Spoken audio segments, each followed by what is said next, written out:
반갑습니다. 한 주간 동안 평안하셨습니까? 신약 인물평전 계속 여러분과 함께하고 있습니다. 이제 6주차가 됐네요. 네, 벌써 6주차가 됐는데요. 8주차까지 이제 하려고 합니다. 여러분 잘 또 저와 함께 또 달려오고 계신데, 오늘 제가 여러분과 함께 나눌 인물이 있습니다. 바나바라는 인물입니다. 여러분 그 신약 성경 속에서 바울과 함께 동역했던 우리 바나바라는 인물을 여러분 잘 아실 겁니다. 이분에 대해서 논하기 전에 여러분 그 멘토링이라는 말을 들어보셨죠? 한때 유행했던 말입니다. 멘토링. 멘토가 있고 멘티가 있어요, 그죠?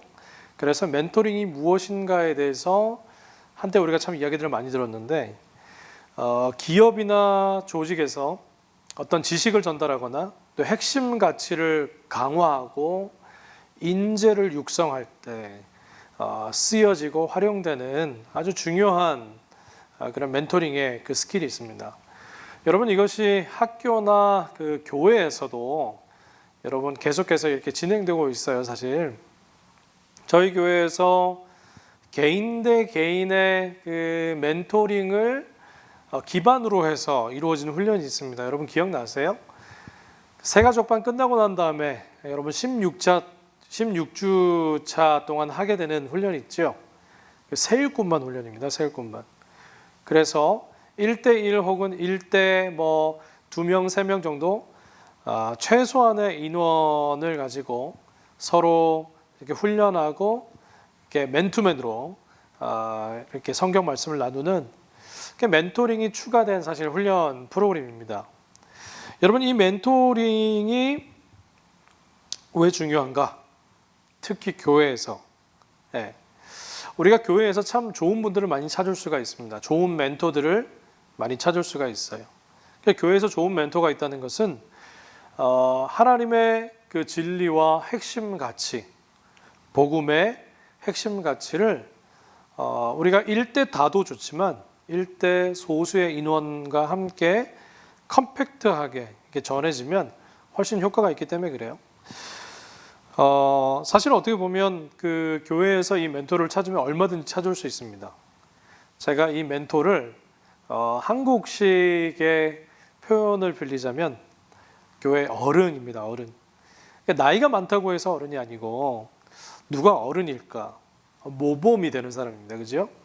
예배 가운데서 정말 최선을 다해서 겸손하게 그 예배할 수 있는 사람, 그렇죠? 예배의 본이 되는 사람입니다. 열심히 예배하는 사람이겠죠.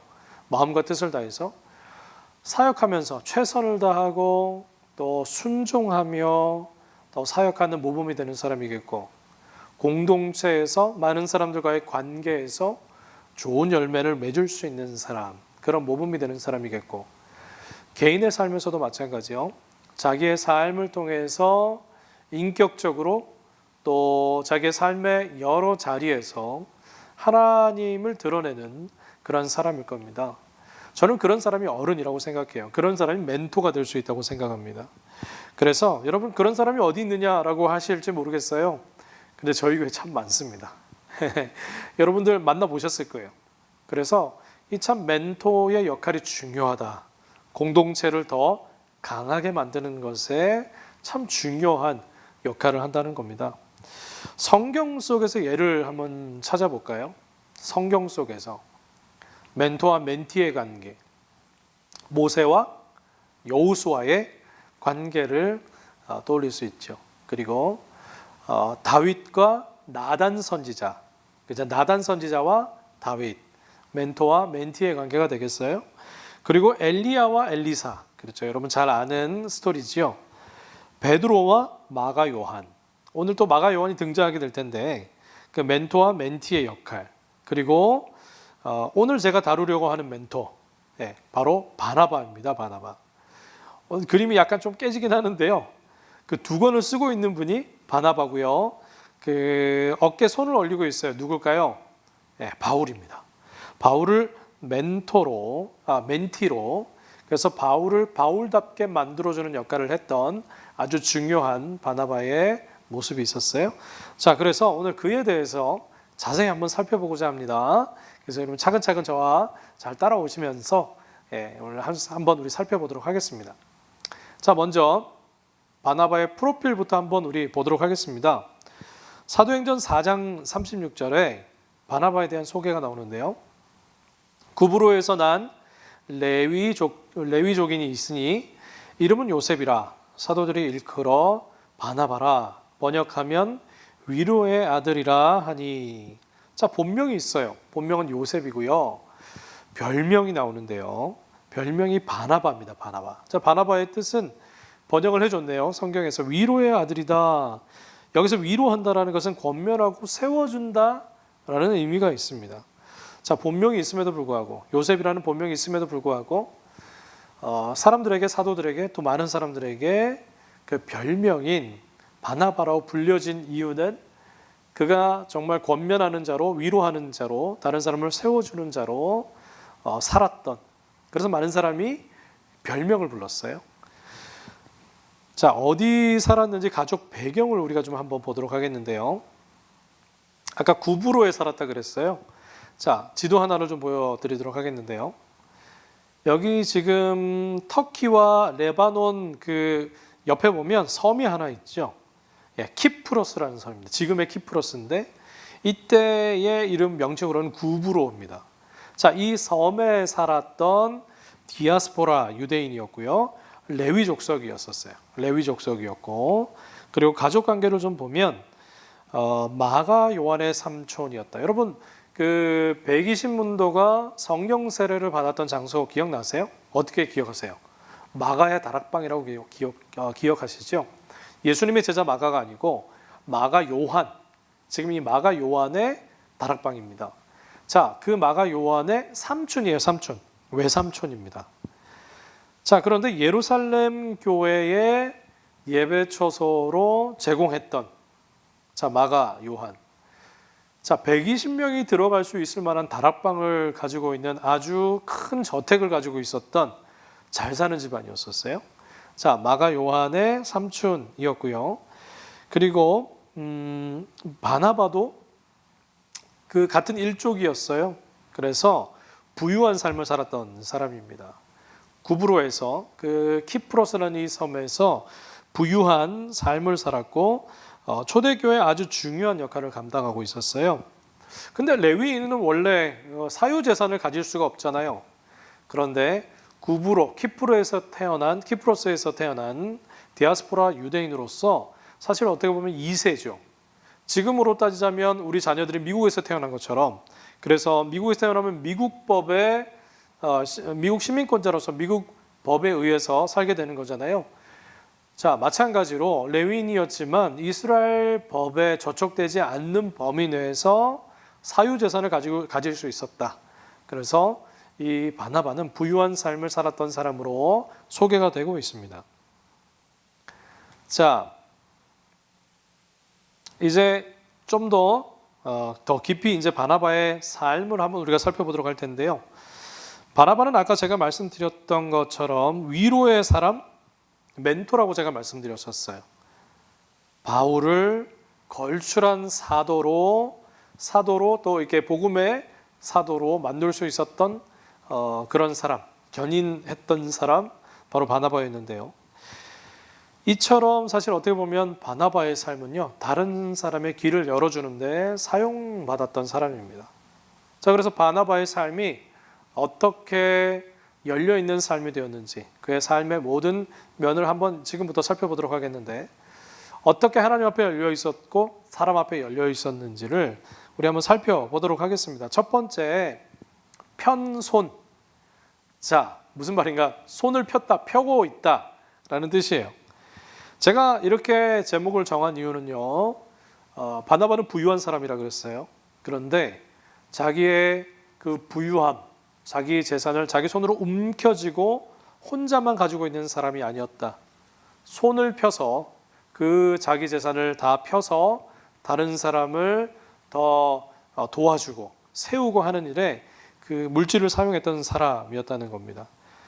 사도행전 4장 37절에 이렇게 나와 있습니다. 그가 밭이 있음에 팔아 그 값을 가지고 사도들의 발 앞에 두니라.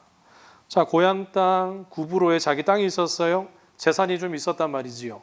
근데 그 재산들을 다 팔았어요. 그래서 그 전액을 사도들의 발 앞에 두었다. 여러분 어디서 많이 본 장면이 아닙니까? 초대교회 때 그 초대교회 교인들이 성령 충만함을 받고 난 다음에 일어났던 무브먼트 같은 무브먼트가 뭐였을까요? 자기의 재산을 자기 것으로 여기지 않아요. 다 팔아서 서로의 필요를 따라서 나누어 주는 삶을 그 초대교회 교인들이 살았다는 겁니다. 자, 바나바도 마찬가지예요. 그 초대교인의 삶과 태도를 그대로 소유하고 있었던 것 같습니다. 그래서 자기의 재산을 자기 것으로 여기지 않고 다 팔아서 많은 사람들에게 나누어 주기로 결정하는 그런 모습이 있었다는 거예요. 여러분, 이 모습이 쉽겠습니까? 단순히 물질이 많이 있기 때문에 나누기가 쉽다. 여러분 어떻게 생각하세요? 여러분들에게 적용해 본다면 사실 나누기는 참 쉽지 않습니다. 자기 것을 자기 것으로 여기지 않는다. 참 어려운 겁니다. 그죠? 물질이 많았기 때문에 이게 가능했을까요? 아니에요. 성령 충만함으로 말미암아 어떻게 해요? 자기 마음 속에 헌신하고자 하는 마음, 섬기고자 하는 마음이 충만했기 때문에 가능했던 것입니다. 물질만으로는 되지 않아요. 그 마음 때문에 가능한 것이죠. 여러분 근데 이 바나바가 물질 모든 밭을 팔아서 그 재산을 사도들의 발 앞에 두었다. 여러분 사실 바나바에 대한 이야기를 누가가 쓰고 있는데 이 그 성경 구절 바로 뒤에 나오는 부부가 소개되는데요. 아나니아와 삽비라 들어보셨나요? 아나니아와 삽비라 똑같이 바나바처럼 자기 밭을 팔아서 자기 소유를 사도들 앞에 내놓습니다. 근데 여러분 제가 여기서 드리고 싶은 말씀이 있어요. 성령이 역사하면요 사단이 같이 역사하는 거 아십니까? 어떻게 역사할까요? 성령께서는 역사하셔서 진짜를 만들어낸다면 사단은 역사해서 가짜를 만들어내요. 제가 왜 이 말씀드리냐면 바나바가 그렇게 했을 때 아나니아와 삽비라도 그 모습을 봤어요. 그런데 사실은 성령의 지배를 받았던 것이 아니고 악한 영의 지배를 받았던 것 같아요. 그래서 본인들도 그렇게 바나바가 칭송을 받고 또 사람들에게 드러나는 그걸 보고 본인도 그렇게 하고 싶었던 거죠. 흉내내고 싶었던 겁니다. 그래서 어떻게 해요? 다 팔아서 바치긴 바치는데 일부를 어떻게 합니까? 감춰요. 자, 이 말은 본인들도 그렇게 해서 바나바처럼 되고 싶다. 아니면 혹은 바나바보다 더 잘할 수 있다. 더 그럴듯하게 보일 수 있다고 생각했던 것 같아요. 그런데 마음속에 있는 선한 마음이 없었기 때문에 흉내만 냈기 때문에 어떻게 해요? 일부를 감추고 마치 전부를 팔아서 주는 것처럼 연기를 하는 거예요. 자, 그래서 어떻게 됩니까? 성령님을 속이게 된 거죠. 성령님을 속이게 된 거예요. 그래서 그들의 혼이 떠나서 죽게 되는 그런 무서운 일들이 있게 된 것 같습니다. 그래서 많은 초대교회 교인들이 그것을 보고 성령님에 대해서 경외함을 또 갖게 된 거죠. 초대교회 성도들은 누가 진짜인 줄 알았어요? 바나바가 진짜구나라는 것을 알게 됐습니다. 그래서 재정에 대해서 아주 투명하고 그 투명함으로 인해서 바나바에게 또 하나의 일을 부탁하게 되는데 그것이 사도행전 11장 28절에서 30절 말씀에 나와 있는 겁니다. 제가 한번 읽어드릴게요. 그 중에 아가보라 하는 한 사람이 일어나 성령으로 말하되 천하에 큰 흉년이 들리라 하더니 글라우디오 때에 그렇게 되니라. 제자들이 각각 그 힘대로 유대에 사는 형제들에게 부조를 보내기로 작정하고 이를 실행하여 바나바와 사울의 손으로 장로들에게 보내니라. 세계적으로 흉년이 들어요. 그런데 이 유대 예루살렘에 있는 그 형제들 핍박받았고 믿는 것 때문에 핍박받았고 또 경제적으로 아주 어려움을 당했던 모양이에요. 그래서 디아스포라 유대인들 우리 바나바처럼 좀 부유한 사람도 있고 사업을 통해서 경제적으로 좀 풍족한 분들이 어떻게 해요? 섬기고자 하는 마음을 가지고 돕기로 결정합니다. 그래서 돈을 다 각출하여서 누구에게 맡길까요? 어마어마한 돈이었을 거예요. 많은 사람을 구제하기 위한 어마어마한 액수의 돈을 누구에게 맡겼다고요? 바나바와 사울의 손으로 장로들에게 보내니라. 믿었기 때문에, 진짜기 때문에, 이 재정에 대해서는 바나바가 정말 깨끗하기 때문에 그렇게 된 거죠. 여러분, 바나바는 주는 것이 받는 것보다 복이 있다라는 예수님의 말씀을 잘 삶 속에서 살아낸 사람이었었어요. 편손을 가졌기 때문에 쥐려고 하지 않고 자기 손을 펴서 많은 사람들을 돕고자 했던 바나바. 여러분 기억하시기 바랍니다. 내가 베풀면 우리 주변이 따뜻해집니다. 예수님의 사랑으로 따뜻해지는 줄로 믿습니다. 예수님의 사랑을 가지고 베풀게 되면 예수님이 드러나고 따뜻해진다는 거죠. 쑥스럽지만 제 아내 자랑을 좀 하겠습니다. 아내가요 참 잘 베풉니다. 저보다는 잘 베푸는 것 같아요. 좀 부끄럽는데 어느 정도냐면 어디 가다가요 조그만 걸 보면 작은 거라도 이거 누구에게 필요하겠다라고 생각해서 그걸 사요. 그 비싼 거는 아닐지라도 작은 것 하나하나를 이거 꼭 누구에게 필요할 거야 이래서 이렇게 사놓고요. 그래서 그분에게 딱 필요할 때 그걸 이렇게 선물하는 거를 제가 이렇게 봤어요. 꼭 비싼 건 아닐지라도 작은 것일지라도 그것을 받는 사람이 마음이 어떨까요? 네, 따뜻해요. 따뜻해요. 그렇습니다. 여러분 물질의 많고 적음을 떠나서 하나님을 사랑하는 마음, 사람에게 열린 마음, 섬기고자 하는 마음이 있다면 그렇게 할 수 있다는 거예요.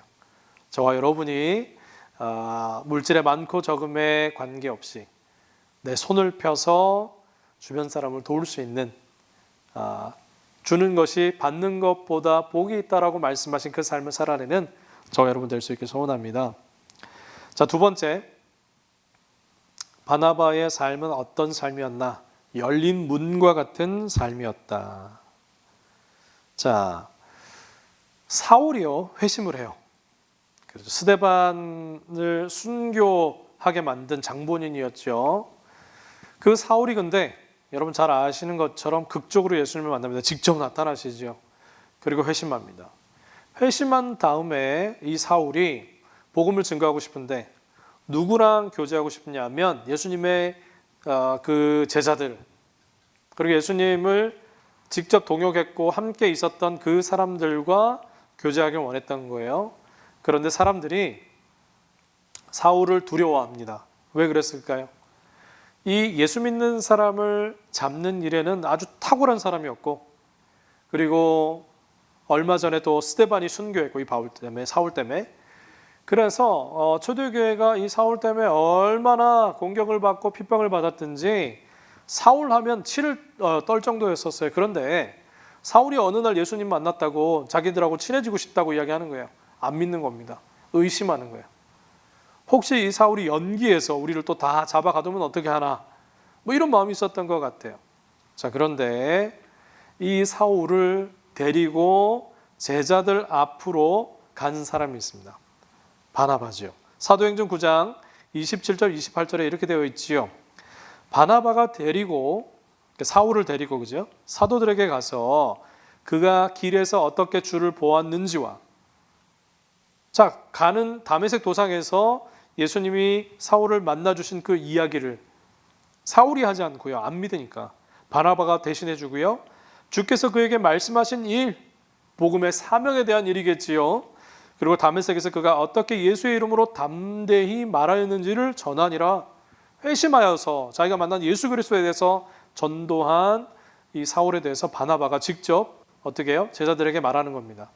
그런데 제자들이 믿습니다. 왜? 바나바라면 믿을 수 있다. 바나바라면 그가 사람을 세우고 사람을 언제든지 격려하고 위로하고 세우는 사람이기 때문에 어떻게 해요? 바나바의 말 때문에 믿습니다. 마치 보증을 쓰는 것처럼 만약에 사울이 무슨 일을 만들어낸다든지 그러면 내가 다 책임지겠다. 보증인이 된 것처럼 바나바의 말을 믿고 사도들이 사울을 믿기 시작했던 거죠. 그 역할을 해준 겁니다. 열린 문으로서의 역할을 해준 거죠. 자, 그래서 여러분 거기서 멈추지 않습니다. 하나님의 또 은혜로 안디옥에 있는 이방인들에게 복음의 문을 여는 역할을 또 누가 하죠? 이 바나바가 합니다.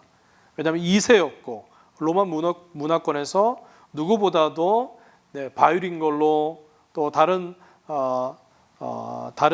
그 타 문화를 잘 이해하는 사람으로서 안디옥에 가서 복음을 증거하는 일에 열린 문과 같은 역할을 하게 됐다는 거예요. 자, 그래서 이 열린 문으로서 탁월한 역할을 하는 이 바나바를 안디옥 교회로 담임 목사로 보내게 됩니다. 파송을 하는 거죠. 그 내용이 사도행전 11장 22절에서 24절까지 나와 있는데 한번 볼까요? 예루살렘 교회가 이 사람들의 소문을 듣고 바나바를 안디옥까지 보내니 그가 이르러 하나님의 은혜를 보고 기뻐하여 모든 사람에게 굳건한 마음으로 주와 함께 머물러 있으라 권하니 바나바는 착한 사람이요 성령과 믿음이 충만한 사람이라 이에 큰 무리가 주께 더하여지더라. 바나바라는 이 사람 때문에 어떻게 돼요? 믿음과 성령과 모든 것으로 충만한 이 사람 때문에 이에 바나바의 섬김 때문에 어떻게 됐다고요? 큰 무리가 주께 더하여지더라. 열린 문으로서 역할을 감당했기 때문에 이방인을 선교하는데 열린 문으로서 역할을 잘 감당하고 안디옥 교회가 부흥하게 되는 역사를 경험하게 됩니다. 그런데 더 나갑니다. 또 한 가지 열린 문으로서의 역할을 감당하게 되는데 바나바가 자신이 담임하고 있는 안디옥 교회에서의 사역을 아주 잘하고 있었어요. 부흥하고 있었습니다. 그런데 부흥하고 있는 그 시점에 바나바가 사람을 세우는데 선수라 그랬죠. 한 사람이 생각납니다. 누구요? 바로 바울. 그렇죠?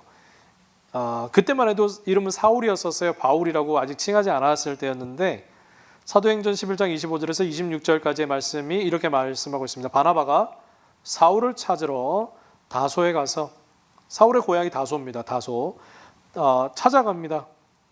이때는 사울이 그 사역이 열려지지 않았을 때였었어요. 홀로 다시 그 구약에서부터 다 공부하기 시작합니다. 예수님께서 주신 말씀 또 만나 주신 그 사건을 계기로 해서 처음부터 하나님의 경륜과 하나님의 말씀을 다시 공부하며 혼자 지낼 때였었습니다. 그런데 다소에 가서 만남에 안디옥에 데리고 와서 안디옥으로 청빙을 하지요. 그리고 둘이 두 배가 됩니다. 모든 그 하나보다 더 나은 여러 가지 면에 있어서 두 배가 돼요. 그래서 부흥하게 됩니다. 교회 1년간 모여 있어서 큰 무리를 가르쳤고 복음을 가르치죠. 제자들이 안디옥에서 비로소 그리스도인이라 일컬음을 받게 되었더라. 자, 이 두 사람의 수고 헌신으로 거기에 있는 이방인들이 그리스도인이라 칭함을 받게 됩니다. 자, 이 일에 누가 나섰어요? 열린 문으로서 바나바가 혼자 부흥하고 있고 평신도를 훈련시켜서 또 잘 되고 있는 이 상황이었음에도 불구하고 홀로 그것을 감당하지 않고 이 일에 사울이 생각나서 사울이 같이 와서 하면 좋겠다, 적합하겠다, 데리고 와서 사역하는 그러한 바나바의 모습을 볼 수가 있습니다. 바로 이것이 바나바의 탁월함입니다. 사울을 사역자처럼 먼저 교회를 다니면서고 이방인에게 복음을 먼저 증거한 사람으로서 선배죠. 한마디로 말하면 선임자죠. 그래서 그 노하우와 정말 많은 것을 바울에게 가르쳤고 또 멘토링을 함으로 인해서 걸출한 사도로 만들어내는 역할을 하는 바로 그러한 바나바의 탁월함 볼 수 있다는 거지. 저와 여러분도 이 바나바와 같이 열린 문과 같은 삶을 살 수 있게 되길 소원합니다. 나를 통해서 사람이 세워지고 나를 통해서 사람들이 생명을 얻고 나를 통해서 복을 받게 되는 그런 열린 문과 같은 그런 삶을 살게 되는 저와 여러분 될 수 있기를 소원합니다. 자, 세 번째로 바나바는 어떤 삶을 살았는가? 열린 눈과 귀를 가지고 살았다. 하나님의 일을 감당하는 사람에게 가장 중요한 것이 무엇일까요? 영적인 민감함입니다. 영적으로 민감해야 된다. 그런데 이 영적으로 민감하다라는 것은 무엇을 통해서 민감할 수 있을까요? 그것은 눈과 귀를 통해서. 자, 바나바와 사울 이런 영적 민감함을 가지고 있었어요. 자, 안디옥에서 사역하면서 성령께서 주시는 충만함을 통해서 열린 눈과 귀를 가지고 사역을 했어요. 자, 그래서 안디옥이 아주 부흥했습니다. 사람들이 많아졌고 큰 무리가 그리스도인이라고 불려지고 영향력 있고 교회가 영향력 있는 아주 부흥한 교회로 커가고 있었어요. 그런데 영적으로 열린 눈과 귀를 가지고 있으니까 어떻게 돼요? 안디옥에 안주하지 않아요. 하나님께서 거기에 안주하지 말고 더 다른 부르심으로 이끄시는 그 부르심에 민감하게 반응합니다. 하나님의 말씀에 기도하는 가운데 귀가 열립니다. 그지요? 그래서 이곳에 안주하지 말아라. 다른 곳으로 또 너희들을 부르겠다. 그리고 눈이 뭐예요? 하나님께서 바라보시는 하나님의 영적인 시선이 어디 있는가를 이 바나바와 바울이 바라보는 그런 사람들이었다는 것입니다. 자, 그리고 복음이 증거되는 또 여러 지역을 찾아다니고 복음이 증거됩니다. 그래서 이방인들의 믿는 자의 수가 더 늘어나게 돼요. 그런데 이 시점에서 어떤 문제가 있었는가?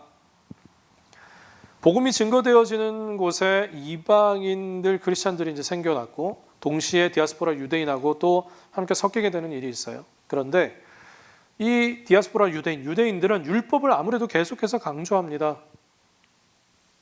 그래서 이방인이라 할지라도 예수를 믿을 때 율법의 요구가 어느 정도 있어야 된다. 자, 그런데 이 바나바와 바울은 은혜로 인한 복음, 율법으로 인한 것이 아니고 율법으로 인해서 이방인들을 묶어두지 말아라.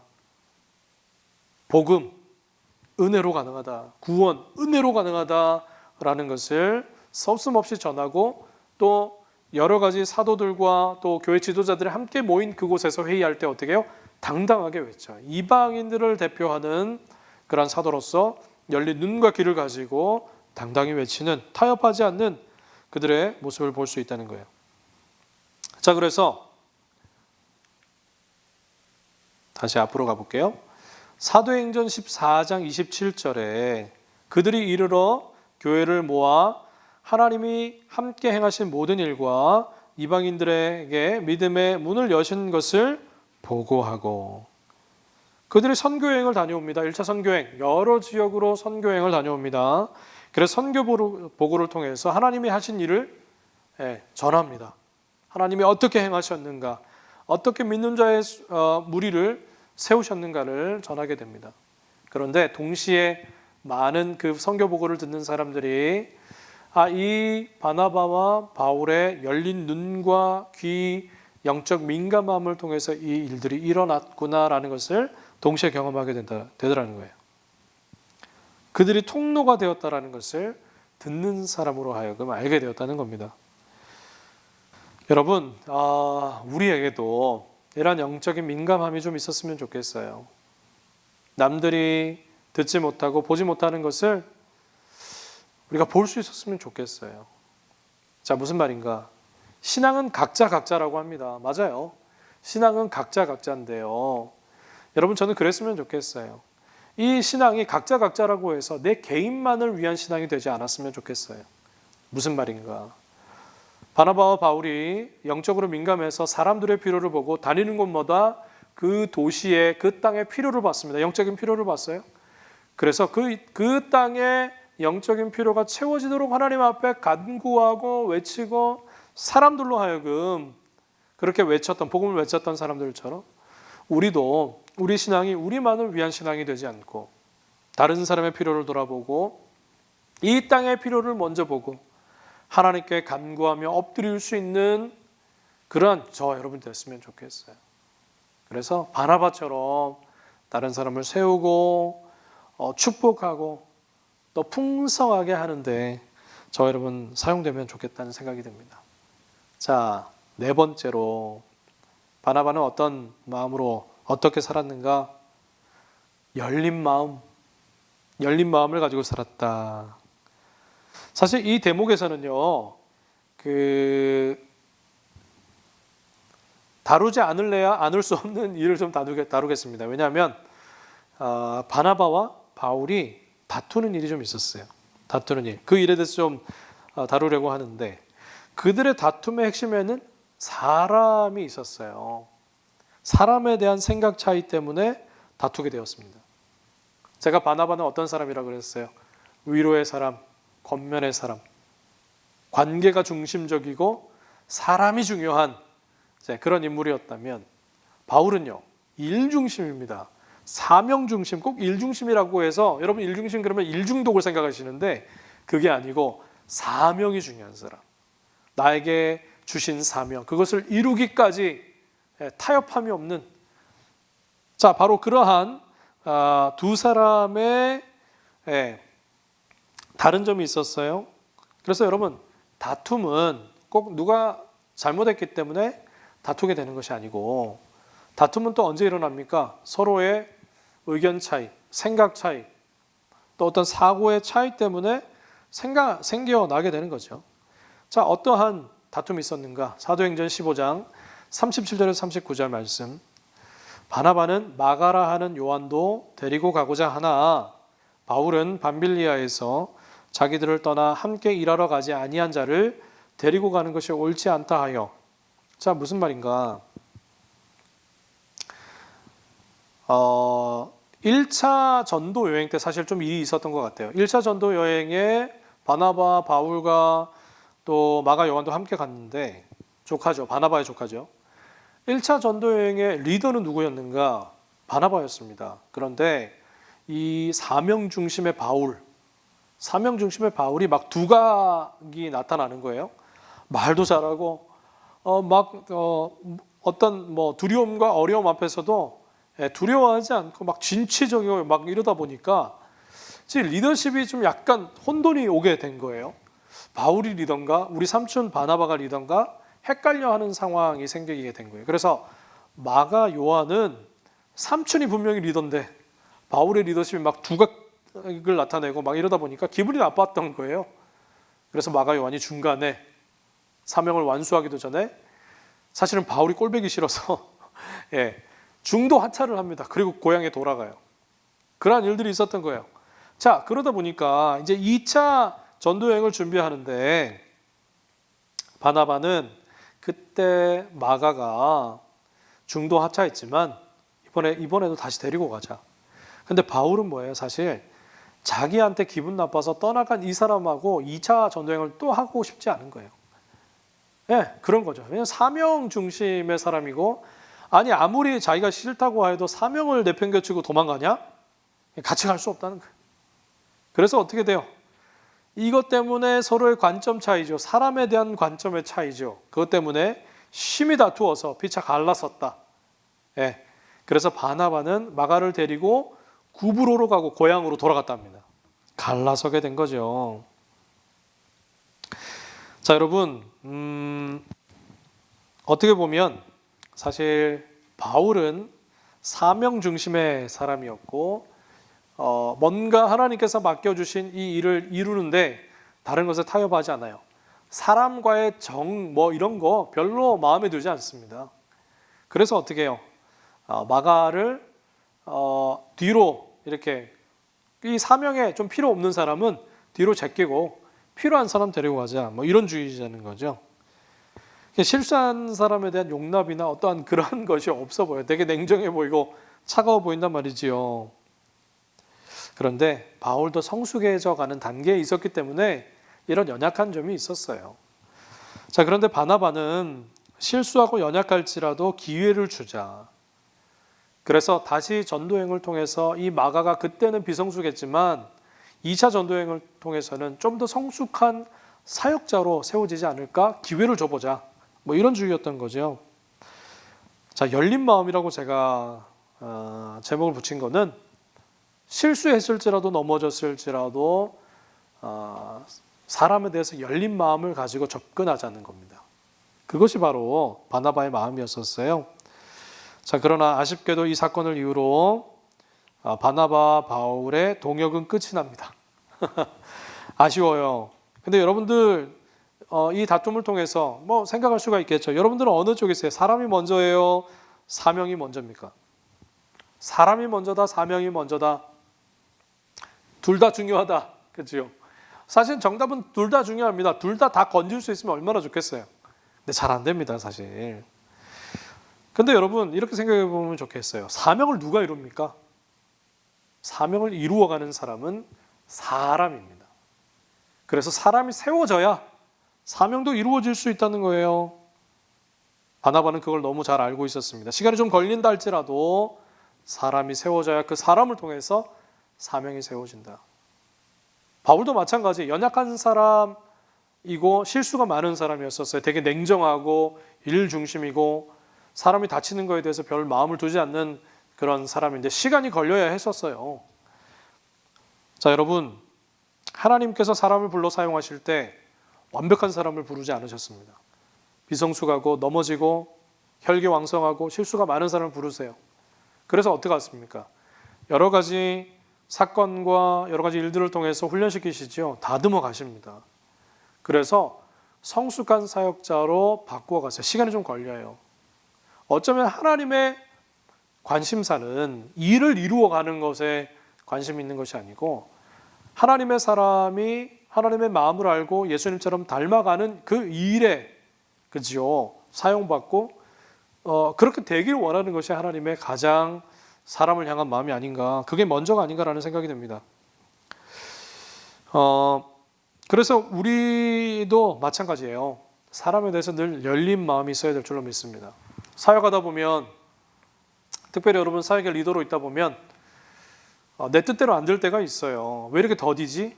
저 사람 기다려주다 보니까 저 사람 실수하고 자꾸 핀트 못 맞추고 마음이 안 맞고 자꾸 뭐 와서 회의하는데 회의랑 상관없는 자꾸 이상한 소리 하고 뭐 그런 사람 어디 가나 한두 명 있습니다. 그죠?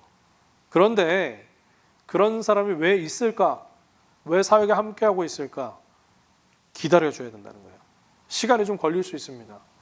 다시 한번 말씀드리지만 그 사람이 성숙해질 때까지 하나님이 기다리시는 것처럼 우리도 마찬가지입니다. 기회를 주고 실수해도 잘못해도 어떻게 해요? 계속 기회를 줘야 된다는 거예요. 왜요? 세상에서는 실수하고 잘못하면 어떻게 합니까? 제껴버립니다. 그러나 교회 공동체는 어떻습니까? 그러면 안 된다는 거예요. 연약한 사람에게도 기회를 주고 기다려줄 수 있는 것이 교회 공동체인 줄로 믿습니다. 바로 그렇게 열린 마음을 가지고 바나바가 교회 공동체가 그렇게 되면 좋겠다라는 역할을 했다는 거죠. 자, 그런데 이 바나바의 삶을 통해서 또 이 바나바와 바울의 다툼을 통해서 하나님께서 하시는 일들을 좀 볼 수가 있습니다. 세 번째 제목이 뭐예요? 연약함을 기회로 활용하시는 하나님. 분명 바나바와 바울의 다툼이 있었다는 것, 의견의 차이였었어요. 의견의 차이였습니다. 그런데 여러분, 의견의 차이였는데 그들이 이 다툼을 화해해서 마무리하지는 않았던 것 같아요.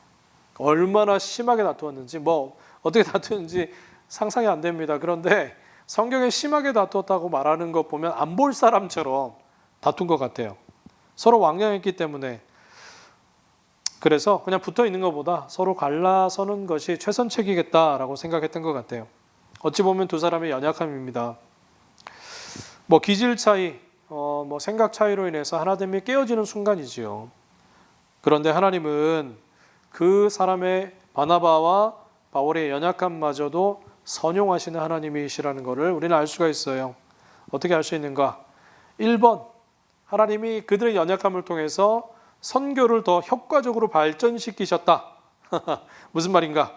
사도행전 15장 40절, 41절 한번 읽어볼까요? 바울은 신라를 택한 후에 형제들에게 주의 은혜의 부탁함을 받고 떠나 수리아와 길리기아로 다니며 교회들을 견고하게 하니라. 바나바와 바울이 함께 다녔잖아요. 자, 그런데 이제 바나바는 그 마가를 데리고 구브로 고향으로 가고 바울은 한 사람의 사역자를 더 선택합니다. 신라라는 사역자를 선택해서 다른 지역, 원래 가고자 했던 지역 포함해서 수리아와 길리기아까지 포함한 지역을 가게 됩니다. 여러분, 이 말은 선교팀이 원래는 한 팀이어야 되는데 두 팀이 됐어요. 두 팀이 돼서 다른 지역의 교회들을 더 견고하게 만드는 하나님의 섭리로 이어지게 됩니다. 여러분, 때때로 우리가 몸담고 있는 공동체에 리더십의 혼란이 있을 때가 있습니다. 리더로서 상처를 주고받는 그 일들을 또 우리가 보게 될 때도 있습니다. 근데 우리에게 필요한 것이 무엇일까요? 긴 안목이 필요할 줄로 믿습니다. 그리고 하나님의 마음을 갖는 것이 필요합니다. 자, 여러분, 사역을 하다가 사람의 연약함이 드러나지요. 기질 차이와 기준과 생각하는 것의 방법론적인 어떤 차이 때문에 부딪힐 때도 있어요. 그런데 하나님께서 우리에게 주신 기질이 있어요. 우리에게 주신 은사가 있습니다. 그래서 우리에게 필요한 마음이 무엇일까요? 서로에 대한 존중하는 마음이 필요합니다. 서로 기다려주는 마음이 필요하고 조율할 수 있는 그 마음이 필요하다는 거예요.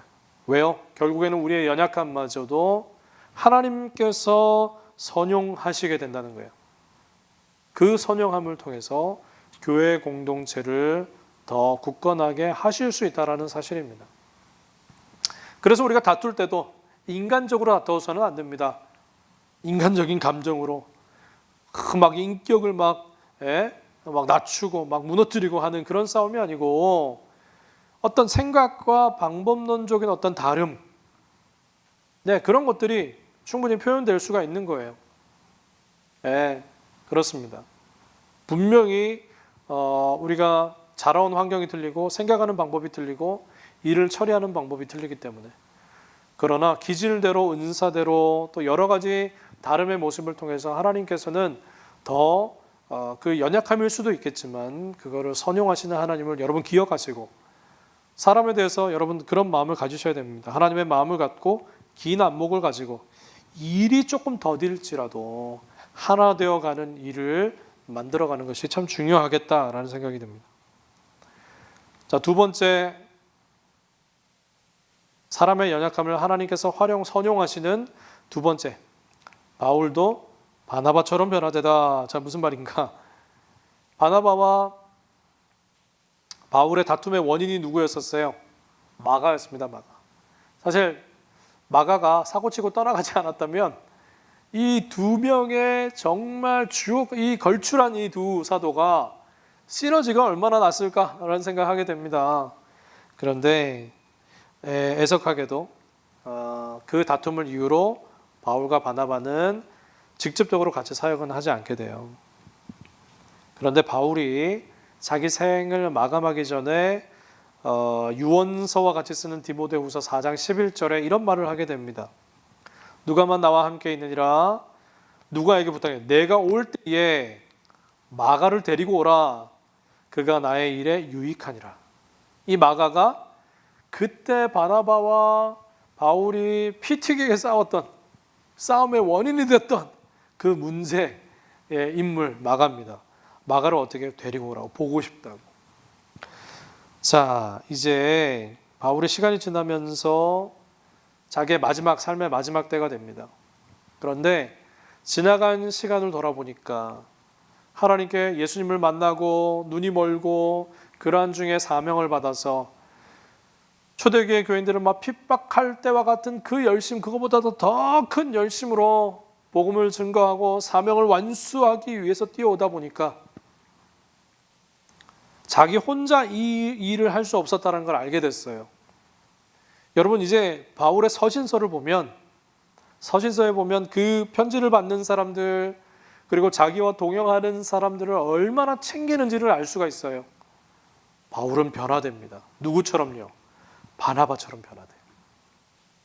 바나바가 정말 사도들과 함께 할 수 없었던, 사람들이 싫어했던 이 사울을 제자들에게 연결시켜준 바나바처럼 사람을 중요하게 생각하고 사람을 세우는 일이 어떤 것보다도 중요하다고 여기며 살았던 바나바처럼 바울도 그렇게 바뀌어지는 거예요.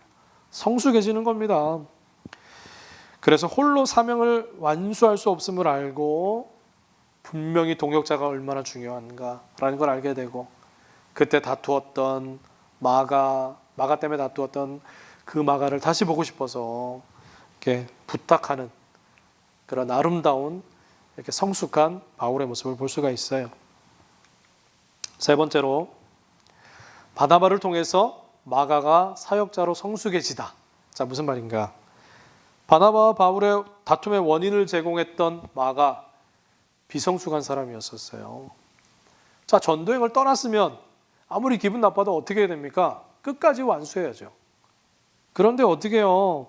중간에 그냥 다 내팽겨치고 도망가는 부잣집 아들 도련님 같은 그런 마가였었던 거예요. 그래서 싫으면 그냥 딱 내팽개치고 다 그냥 도망가는 비성숙한 그런 마가였는데, 이 마가를 삼촌인 바나바가 포기하지 않아요. 고향으로 데리고 가서 어떻게 해요? 사역자로서 다시 훈련시키고 세워주는 역할을 합니다. 훈련시켜요. 그래서 이 마가가 그의 멘토링을 통해서, 아까 보니까 초기에는 비성숙했던 사람 마가였는데 바나바의 멘토링을 통해서, 훈련을 통해서 성숙해지는데, 어떻게 성숙해지는가? 바울의 그 사명에 유익한 사람, 바울이 하고자 하는 그 일에 유익한 사람, 꼭 필요한 사람으로 바뀌어지고, 준마와 같은 사람, 어딜 갖다 놔도 그냥 힘차게 쓸 수 있는 완벽하게 준비된 사람으로 바나바가 마가를 바꿔놓는 그런 역할을 감당했다는 거죠. 멘토링의 결과지요. 바울이 디모데에게 마가를 자기에게 데리고 오라고 하는 이때, 제가 말씀드렸던 것처럼 유언과도 같은 편지를 쓸 때라고 제가 말씀드렸어요. 자, 바울은 죽기 전에 회상합니다. 내가 나의 스승 바나바를 마음 아프게 했구나, 내가 잘못했구나, 그런 마음을 갖게 됩니다. 그는 달려왔던 그 지난 시간을 돌아보는 시간을 가지면서 바울이 그런 마음을 갖게 된 거죠. 그리고 결국에는 어떻게 해요? 두 사람의 관계는 회복되어지는, 마가로 인해서 다시 회복되어지는 그런 축복을 경험하게 되더라는 겁니다. 바나바의 삶을 통해서 또 우리가 알 수 있는 네 번째, 기질대로 사용하시는 하나님이다. 바나바는 아까 관계 달인이라 그랬고, 바울은 사명의 사람이라 그랬어요. 그들의 다툼으로 인해서 바나바는 안타깝게도 역사에서 사라집니다. 그러나 바나바가 바울과 손절했을까요? 아니, 그러지 않았어요. 아예 안 볼 것처럼 그렇게 하는 것이 아니고, 간접적으로 바나바는 바울의 그 사역을 뒤에서 서포트합니다. 후원자를 모집하고, 또 바울이 전도행을 할 수 있도록 계속 후원하는 역할을 합니다. 그리고 사람을 멘토링해서 교회에서 지도자를 키우는 그 일에 바나바는 사용됩니다. 성경에는 기록되지 않았지만 바나바는 그러한 삶을 살았다는 거죠. 여러분, 기질대로, 아까 제가 말씀드렸죠. 바나바는 그 기질대로 후방에서 사람을 키우고 양육하고 세우는 그 일을 했다면, 바울은 그 기질대로 누가 뭐라고 하던, 누가 상처를 주던, 막 매를 때리고 그냥 위협하고 죽음으로 위협해도 타협하지 않고 두려워하지 않고 끝까지 갈 길을 가는 기질대로 사용하신.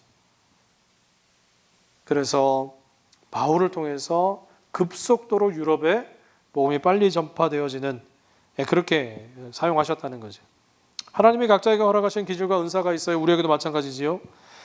바나바는 사람을 따뜻하게 보고 위로하고 격려하고 보살펴주는 그 모습 그대로를 사용하셨고, 바울은 그 어떤 것에서도 상처받지 않고 위축되지 않는, 죽지도 않고 부딪히지도 않는 그 모습을 통해서 사명을 향해 전진하는 그 모습을 그대로 사용하신 하나님을 볼 수 있다는 거지. 그래서 바나바는 좋은 사람이고 바나바는 성품이 안 좋은 사람이다, 이렇게 평가해서는 안 된다는 겁니다. 사실은 7강에 이제 바울에 대해서 또 이야기할 건데, 오늘은 좀 바나바에만 집중을 해보자면, 바나바의 성품, 우리 한번 집중해서 보고 싶어요. 대체로 착하고 관계 중심적인 사람. 여러분, 이 사람들은 사람을 기다려주고 배려하다 보니까 일은 좀 어떻게 돼요? 속도가 붙지 않습니다. 이렇게 하면 이 사람이 상처받을까, 저 사람이 저렇게 하면 상처받을까, 이런 마음이 좀 더 있기 때문에, 그래서 어떻게 보면 좀 우유부단하게 느껴질 때도 있습니다. 사람 중심적인 사람은. 그런데 이런 바나바의 삶을 통해서 우리에게 주는 메시지가 뭘까요? 바나바의 삶의 철학이 무엇일까? 긴 호흡으로 가자. 멀리 보자는 겁니다. 단숨에 가는 것이 아니고 좀 긴 호흡으로 가자. 멀리 보자. 바울과 같은 진취적인 사람 때문에 복음이 급속도로 퍼져갔지만, 바나바 같은 따뜻한 사람이 있었기 때문에 초대교회가 당면했던 그 암울하고 힘들고 핍박이 있고 순교하고 막 이런 상황 중에서 바나바 같은 사람 때문에 하나님의 공동체는 따뜻했다는 거죠. 하나님의 기질대로 하나님께서 사용하셨기 때문에 그렇습니다. 자, 그래서 우리도 바나바처럼 따뜻한 마음을 소유하면 좋겠다라는 생각이 듭니다. 우리가 무한 경쟁 시대를 살아가지요.